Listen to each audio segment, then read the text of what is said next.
This is Karen with NewClevelandRadio.net, and it is time for Lessons Learned. And today we're going to learn some lessons from my friend Ken, because Ken yaks a lot. So that means he's got a lot of information to share with us. Um, and the idea of lessons learned is, for all of us to sort of get a grasp on the things that we've seen in our lifetime and what has either impressed us or depressed us. Um, and I know Ken's going to make us laugh a lot. In fact, before we went on air today, Ken rattled off about 20 lessons he's learned. And I'm sure we all have learned them somewhere along the line. So, Ken, I want to start out with something that you've talked about on your show, and that is you had this contentious relationship with your mother. And it took many years for the two of you to come to a point where the two of you, really started to get along. Um, so let's start with that. What was the lesson you learned from all those years and then all of a sudden deciding that now's the time to come together? What I learned was the problem wasn't just my mother, who was a tough, perfectionistic, critical, never able to please kind of person, a real solid, old-time German, where it's either right or wrong, it's good or bad, there's no gray, it's her way, the highway, etc. And I found out that after 5 shots at therapy and 62 years of a war with this woman, that the problem was inside me. What it was, and this may get a little technical for all you people out there that aren't therapy people, but it was my mother in me. You know how the little duck gets imprinted? You Yep. know, mother goes left, the duck goes left, the mother goes right, the duck goes right. They want to be, their instinct tells them to follow. And people are that way too. We get imprinted early, and the morals, lessons we learn, the ethics, the right, wrong, the value system, the judgments, all that are, good or bad, are put in. My mother was excessive. Her sense of duty, her sense of honor, her sense of right and wrong, her inability to have any tact made her a brutal teacher. And she had perfectionistic expectations. And I had them too. And what I hated was when they crossed wires, when she hit something in me that made me hate that part of me, which I didn't recognize in my early years. I just thought it was her. And after the last time I went for therapy, and I was already fairly healthy and had my issues solved, therapists really helped me focus on you're battling yourself. And if you don't want to be her, you have the choice. You can be different than how she is. And once I realized I was softer, kinder, more easygoing, a nicer person actually than she was, I got along with people. I had a great sense of humor. That I realized no matter what she says and what she does and who she is, that's not me. So she can tell me to pick a better restaurant, find a better parking spot, wear your tie differently, what's wrong with your hair, or everything that she says, that's it. Those are all reflections of her and her standards.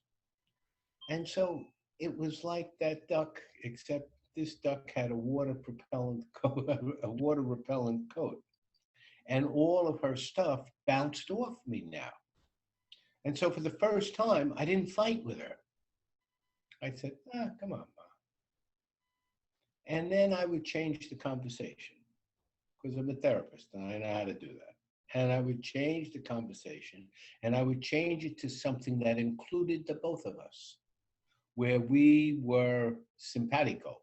I would talk about the Yankees because the Yankees was something we shared. I would talk about cooking because that's something we shared. I'd talk about traveling the world, which is something she guided me on how to do.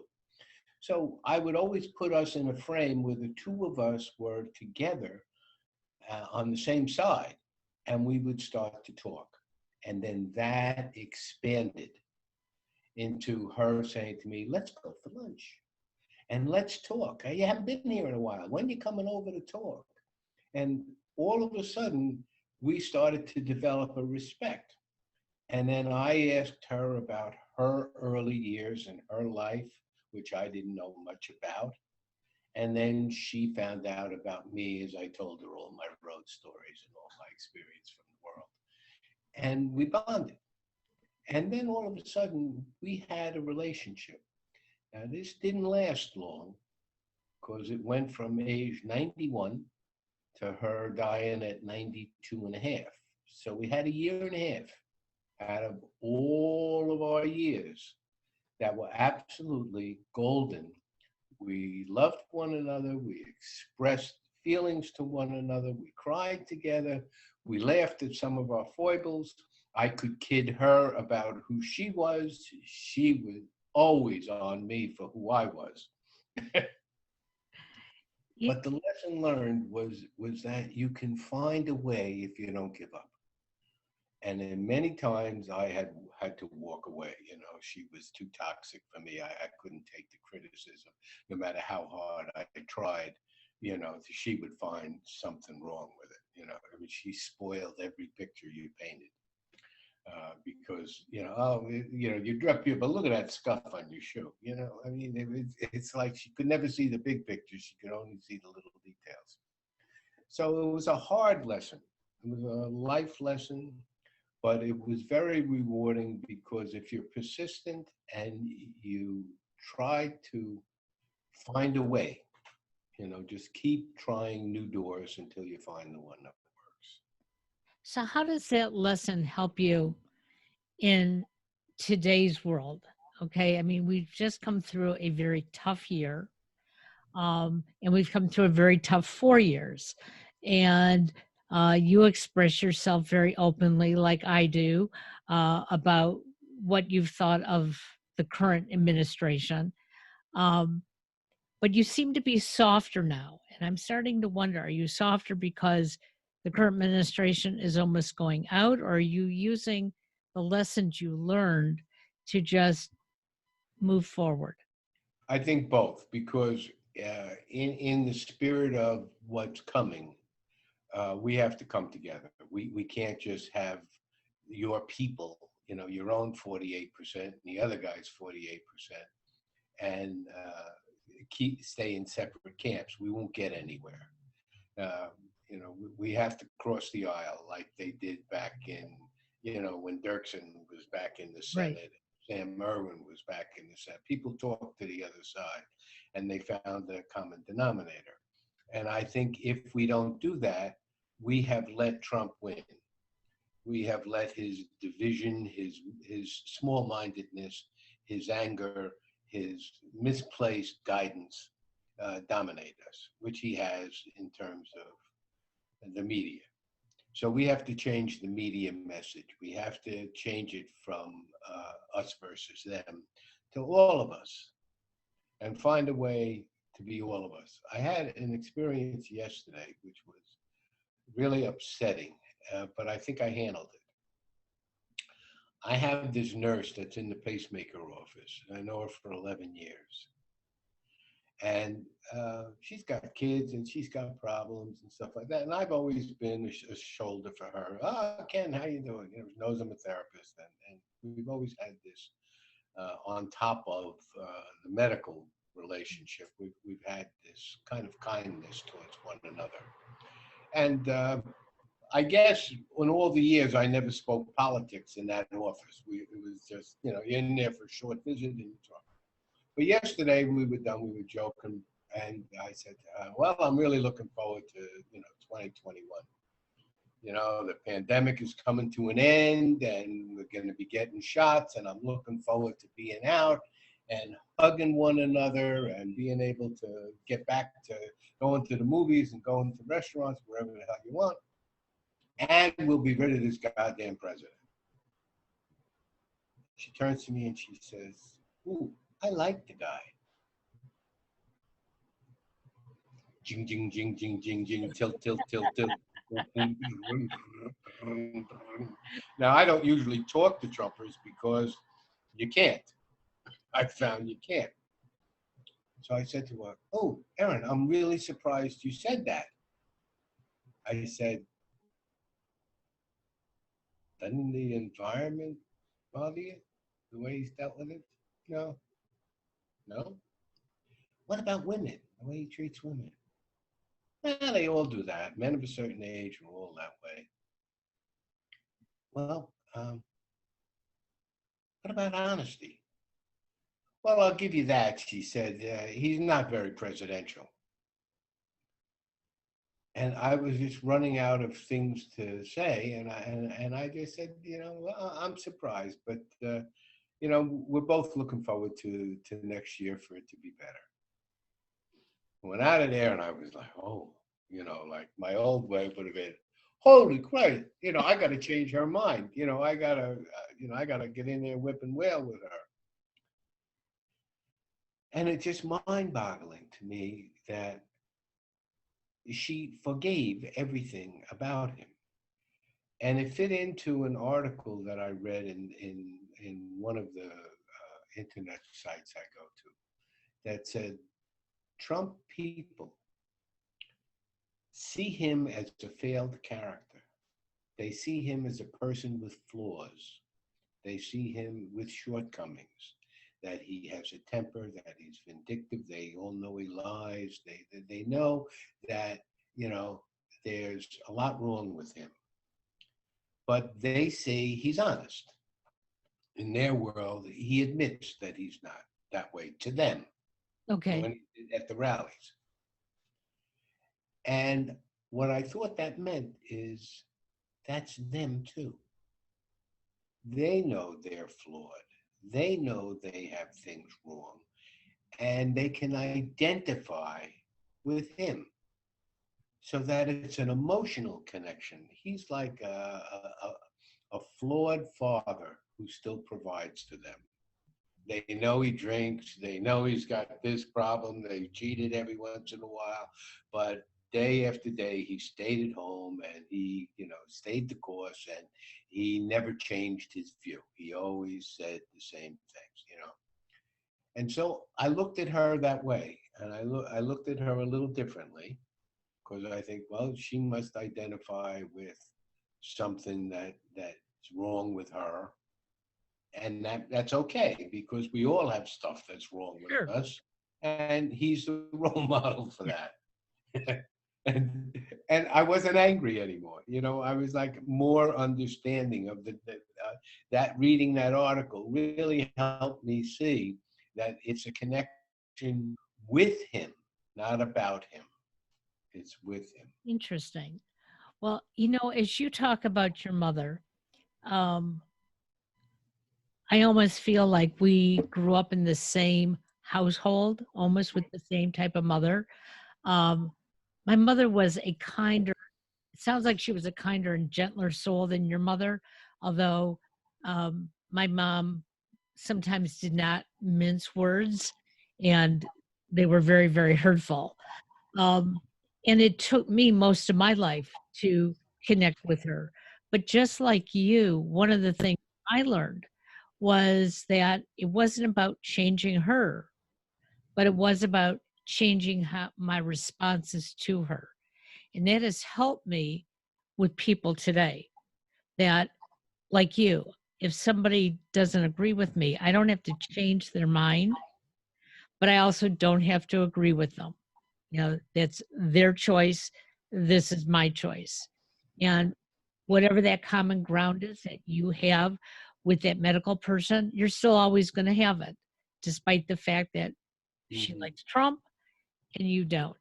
And those are the important lessons that most of us, um, we know. What helped you, Karen? What helped you come to terms with who she was and how you had to deal with her after you got done licking your wounds? Yeah, well, what helped me the most was, I guess I have to thank my brothers, because when my mother got ill and I chose to stay with her, um, both my brothers sort of put me in charge. I'm the youngest.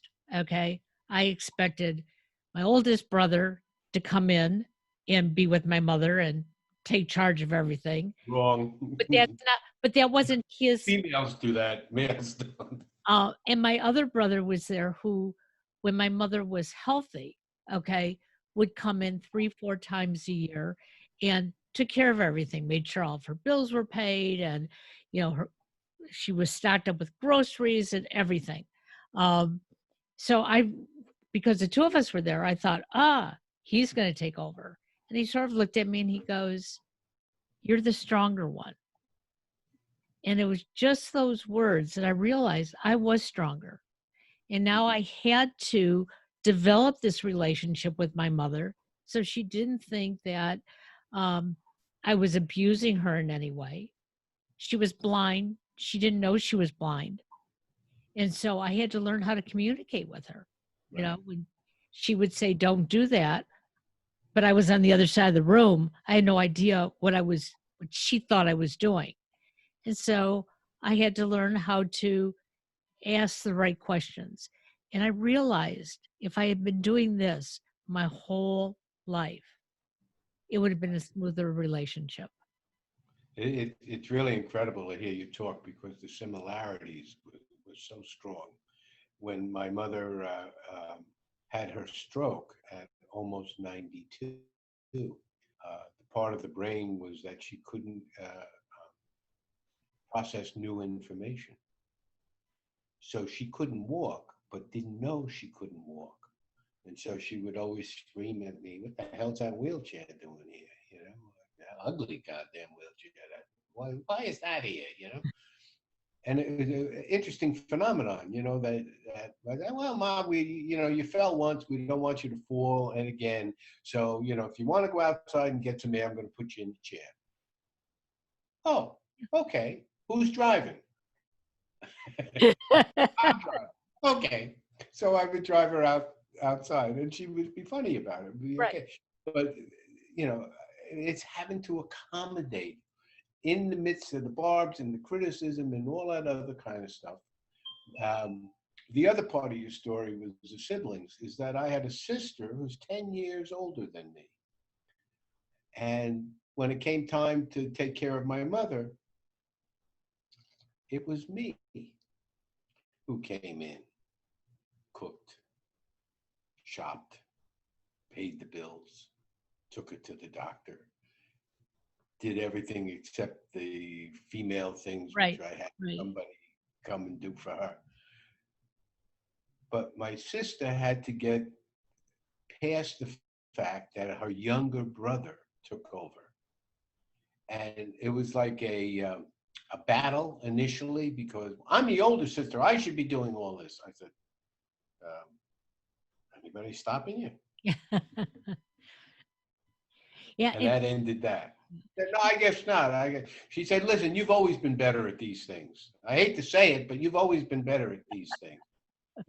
We both were therapists. I was the one that made a ton of money. She was the one who couldn't get clients. I mean, it was always that kind of a battle. Sure. It was always something that, I, I was able to be successful at whatever I did, and she struggled. And so my mother always secretly helped her. And when it came down time for the help to come back, my sister said, I can't do it. I'm too old. So it fell to me. And luckily, it was my brothers who, I don't say they made me do it, but they sort of guided me. It was like, it's okay. You can do it.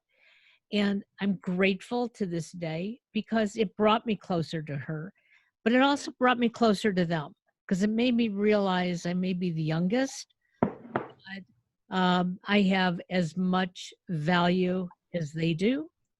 And yet growing up, I always felt that they had more value than me. Number one, being older. Number two, being boys. Um, and, they always seemed to do exactly what my parents expected them to do. Whereas I believed I had failed my parents until I Mhm. realized I hadn't failed anybody and I hadn't failed myself. So these lessons learned are so important because we all grow up with some sort of negativity, okay? Whether we place it there ourselves or somebody else places it on us. Well, it comes, I mean, I,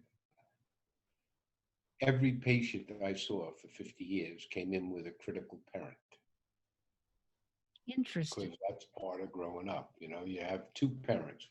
You have a nurturing parent and you have a critical parent, and you need both because the critical parent is the one that tells you, don't cross that street. That's a red light. You'll get killed.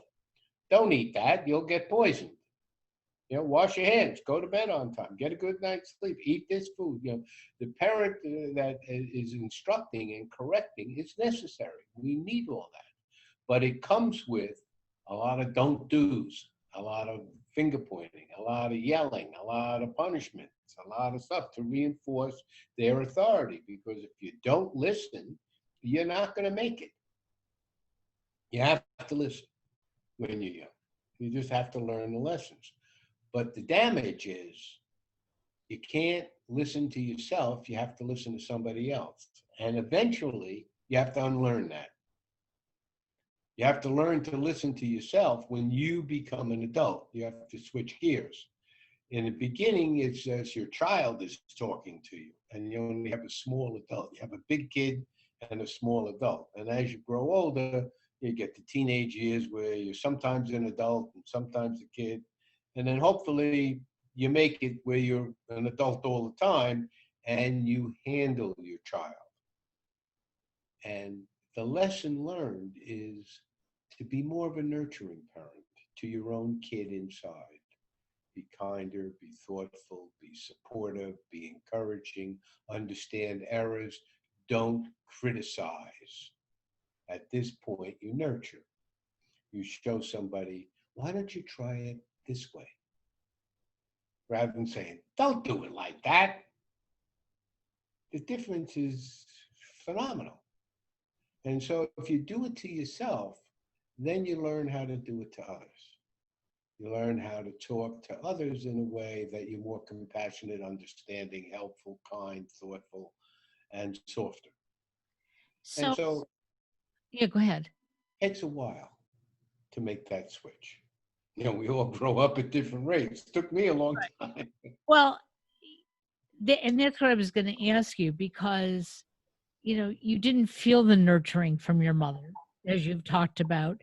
And yet, as a young man, and I'm talking early teens, um, you sort of had the chutzpah, so to speak, to get out there and mingle with other people and some tough people. Um, what was your inner voice telling you at the time? I mean, was that inner voice a strong adult voice saying it's okay to do all this?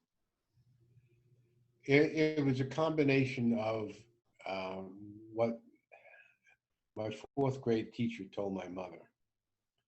She said, this kid is a great dichotomy. He's capable of very great things. He's got a mind that's unbelievable. He sees things, he sees around the edge. He's thoughtful. And the things he writes and says, you wouldn't expect to come from a fourth grader. So there's a hell of an upside with this kid. But he's totally undisciplined. And he can flare out and burn out. And it because he doesn't listen. When he thinks he's really right, he doesn't listen. And so there was the both sides of me. And I knew I wasn't being taught properly at home. I knew I wasn't getting the right lessons because I saw other kids who were developing socially better than I was because they had warmer parents. They had families that were much more integrated into the community. Mine wasn't. And so I knew I had to learn more. And then my father died, and I was just turned 16. So the door opened. I wasn't going to get it anymore at home. And my mother at 16 said to me, Kenny, I can't help you. You know, you need a man. I'm not a man. You have to find this for yourself. You have to learn how to be a man yourself. You Wow. know, okay. So 16, childhood's over, and the door's open. So that's all you had to say to me. So now it's Friday night, 10 o'clock. I'm sneaking out of the house, down the stairs, getting on the bus, going to New York, going to the jazz clubs, going to all these places, buying record albums. I had a job when I was 14 in the city. I found Greenwich Village. I'm down in the cafes and listening to older men. So now I'm on this tremendous search. Wrote the book, Searching for It. It's all about that. It's because it wasn't at home and there was no choice for me. It's not something that I sat down and thought out. It was just something I had to do. And that led, well, if I learned New York, which I did, well, maybe I can learn other places. And maybe I need to see more than New York. I mean, I'm a 16-year-old kid, and I know the subway system, the bus system. I know uptown, I know downtown. I mean, most kids were afraid to go to New York on their own. They only went into New York with their parents. New York was a scary place. Not for me. I was home. I was nurturing. I was filling up my soul. And so, getting on the road and hitchhiking across the country was a natural outgrowth of search. It's there. Go talk to the people and find out. And so they were parents. The world was a parent for me. I went and sought out different voices to fill in the gaps. Well, and luckily you grew up in the time when it was a little bit safer to go cross country on your own. Yeah. Um, I don't think I would suggest that to a young teen today. There's got to be safer ways of doing it. But I know a number of my friends who hitchhiked across the United States, Yeah, and listen, not to say that it was safe back then. My first journey was 1965. There were the race riots going on. They were burning up L.A. They were burning up Detroit. Newark was burning. There was all kinds of civil rights trouble. I mean, my God, this was 2 years after they shot Kennedy. So there was a downside out there. There was violence. There was gun. In a couple of years, they would shoot Martin Luther King and Bobby Kennedy. It wasn't really that it's safe. It just wasn't as crazy as it is now out there. okay, You know, back then, the one good thing is the mental hospitals were full. They took the nuts off the street and they put them in the hospitals. Came the 70s and the mental health movement, which I was part of, they let them all out. And then the community was supposed to take care of them, and they would get their medicine at the local community mental health center. Well, they let them out, but they never got their medicine. So, and I think, and then you look at the wars and the vets and all the trauma people, and then, there's a lot of people that are disenfranchised out there that make it dangerous because they're poor. right, And, absolutely, necessity is you have to rob and steal if you don't have. You want to eat, you got to take somebody else's food if you don't have money. So I understand it, but I'm saying I had to learn how to be safe out there by myself because you couldn't just trust everybody. You had to learn which car you can get into and which car you can't. And I had many quick bathroom stops. Let me tell you, where I got out of the car, went to the bathroom, climbed out the back window, and hid. Till the car went away. well, the only incident I ever had with almost hitchhiking, um, I was 18 years old. I was taking a night class at the suburban college in Detroit, and it was a snowy night. And I had my dad's car. And as I was getting onto the freeway, um, I heard thud, thud, thud. And I assumed I had a flat tire, but it was snowing, it was dark. And I pulled over to the side, and a trucker stopped. And he said he couldn't fix my tire and I don't even remember why to this day. But anyways, he couldn't fix my tire, but he drove me. We left my car there, put flares around it. He drove me into suburban Detroit in his big semi, and we pulled up to the house, and that's before cell phones, so I couldn't even call to tell my parents I'm on my way.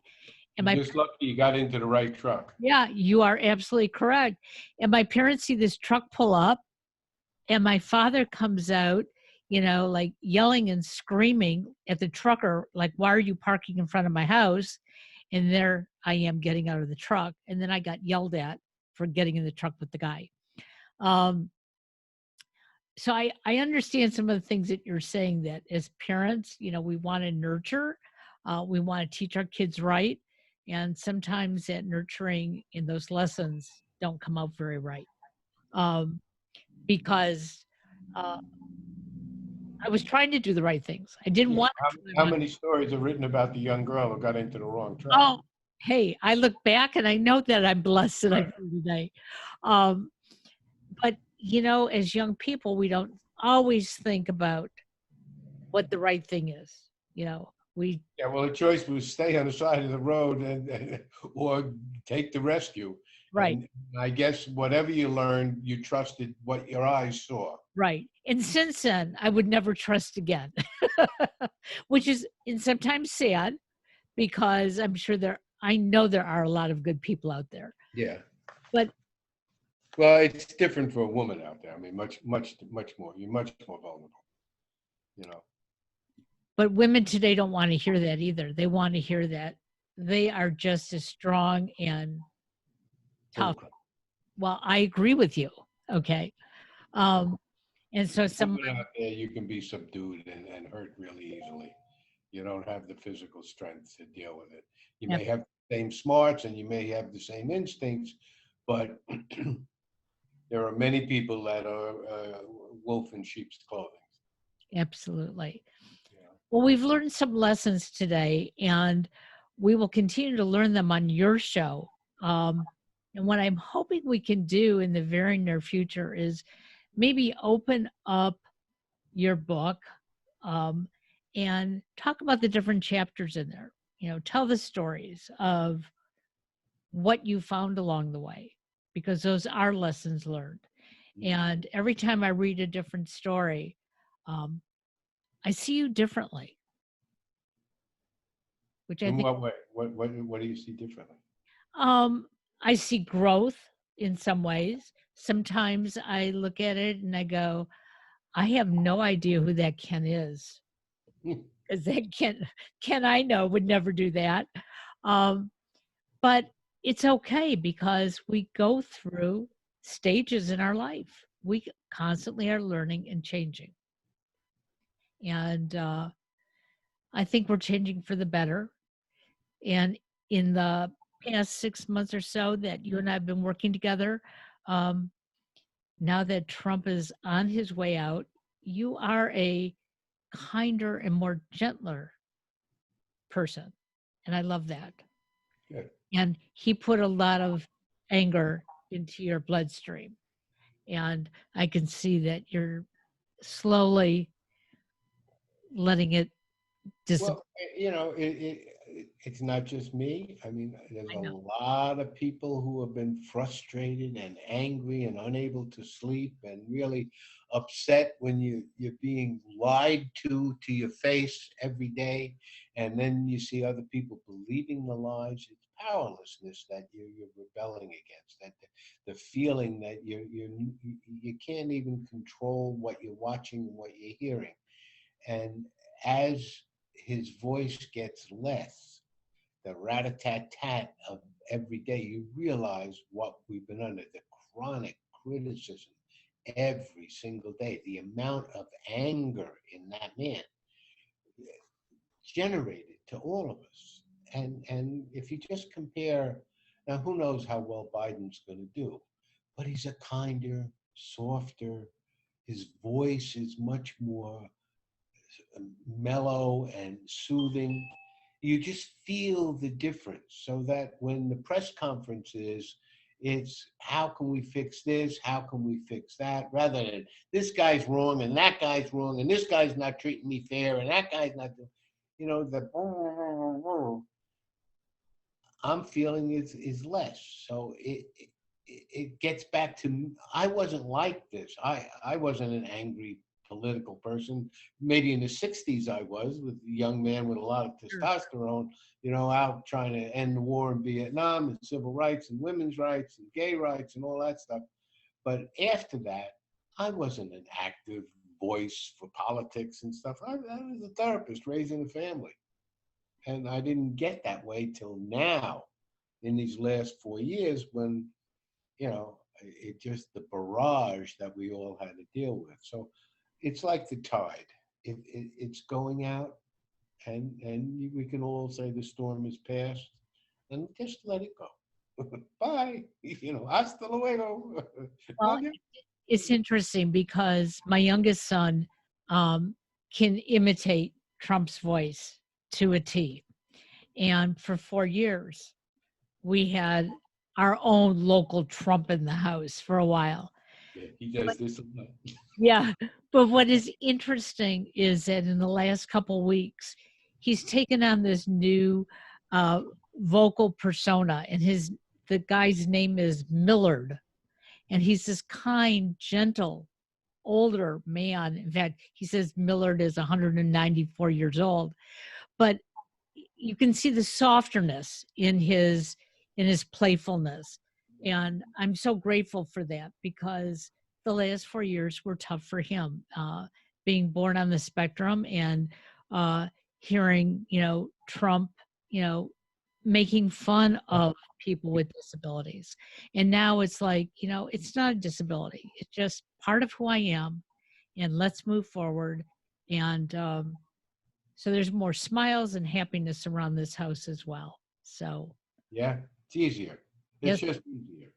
I mean, I really think the next year you're going to hear rat-a-tat-tat in the background, but sure. it's not going to be rat-a-tat-tat up front. And I hope that it gets calmer, and that we used to be able to pass laws. We used to be able to talk to one another, and that's what we have to do. Absolutely. We can't keep his voice alive. Is the real key. And I'm not going to participate. I'm moving on. I'm I've moving on as well. blogged a couple times about I don't want to see or hear his name. I don't want to hear his voice. I want to move on. He had his day. His day's over, and now Well, we're moving forward to 2021. We're moving forward to a vaccine that will hopefully eliminate this virus, yeah. make us all safer from the They virus. told me I'll get mine next month. Well, good for you. Yeah, Well, I'm high on the list, so it's one of the things you you get when you get to be a senior my age. Well, my husband's supposed to be high on the list, and he still hasn't been told when, but hopefully the sooner the better because he's out and about working, and it's scary when he comes home at the end of the day.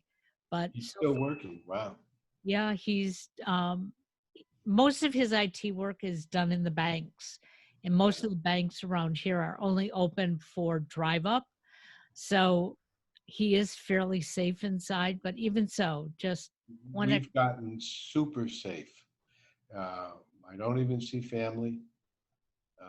We are quarantined. We are living that way. I figured, listen, I came back from Mexico in March 18th, and I've been 9 months dealing with this thing here. And I only have a couple months to go before it is, and I'm not going to risk it now. I'm not going to go out and go to a short-term place where there's a lot of people and take the risk. I've done well. I've mingled out there, but New Jersey's a hot zone again around where I live.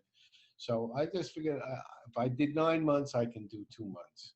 absolutely. And I'm really just and Jill protecting our lives. That because I'm not just somebody who's going to get a cold or uh, get a headache for a couple of days.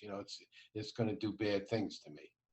Well, stay well. Have Yeah, a happy holiday. you Uh, too. And we will talk again in 2021. Okay. Thank you, Karen. Bye bye.